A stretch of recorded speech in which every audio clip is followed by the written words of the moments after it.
Magandang araw po sa inyong lahat, lalo na sa ating mga pinono, kawal, kawani at pamilya ng Hukbong Katihan ng Pilipinas. Ako po si Father Dion, ang Post-Catholic Chaplain ng Headquarters and Headquarters Support Group ng Philippine Army. At ito po ang Salita ng Diyos, ang ating gabay. Ngayon po ay Tuesday, September 16, 2025 at ginugunita po natin ang kapistahan ni na San Cornelius at San Ciprian. Si San Cornelius at si San Cipriano ay nabuhay noong panahon ng matinding pag-uusig. Maraming natakot at tumalikod sa pananampalataya.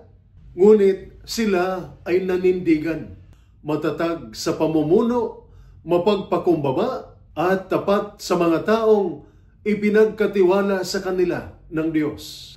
Ang ating unang pagbasa ngayong araw mula sa unang sulat ni San Pablo kay Timoteo, Chapter 3, verses 1 to 13, nagpapaalala sa atin sa panawagan sa integridad. Sa unang pagbasa, binanggit ni San Pablo ang mga katangian ng pinuno ng simbahan. Dapat seryoso, hindi sakim, tapat sa asawa, at marunong mamahala ng pamilya. Ibig sabihin, hindi titulo ang batayan ng liderato, kundi integridad.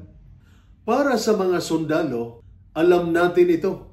Ang ranggo ay hindi sapat. Ang tunay na pinuno ay nakikilala sa kanyang pagkatao.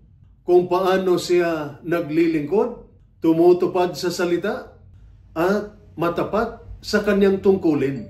Ang ating ebanghelyo mula sa ebanghelyo ni San Lucas, Chapter 7, verses 11 to 17, ay nagpapaalala sa atin sa awa na nagbibigay buhay.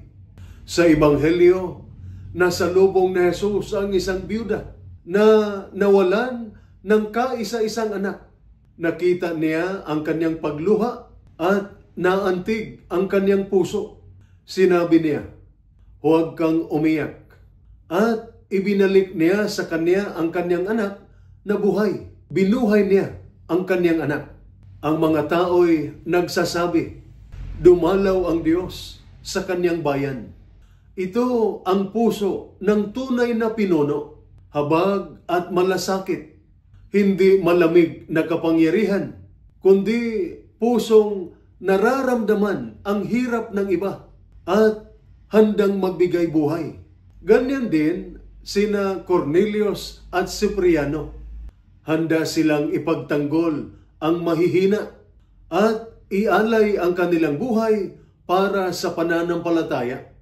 Para sa ating mga sundalo, ito'y nagpapaalala sa atin na ang pamumuno ay disiplina at integridad, ngunit may kalakip na malasakit.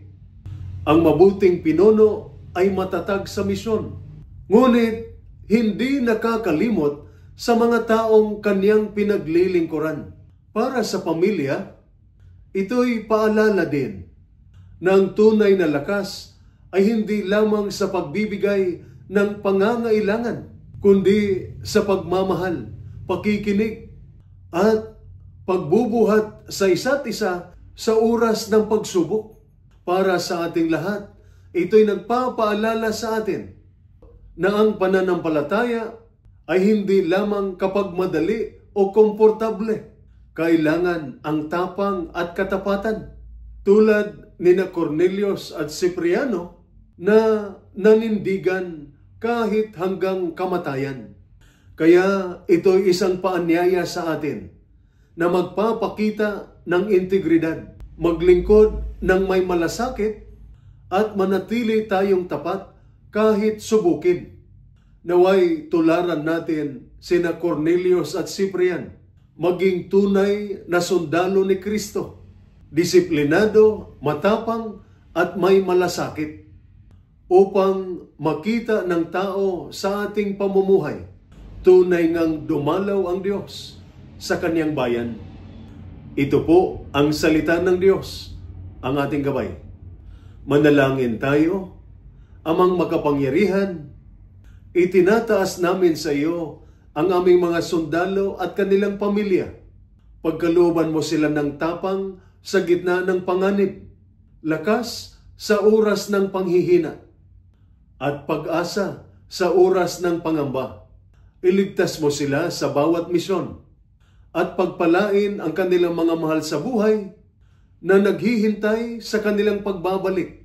Naway maging matatag sila sa pananampalataya, tapat sa kanilang tungkulin, at maging liwanag ng iyong pagmamahal sa bayan sa pamamagitan ni na San Cornelius at San Cipriano. Ito'y hinihiling namin sa ngalan ni Kristo na aming Panginoon. Amen.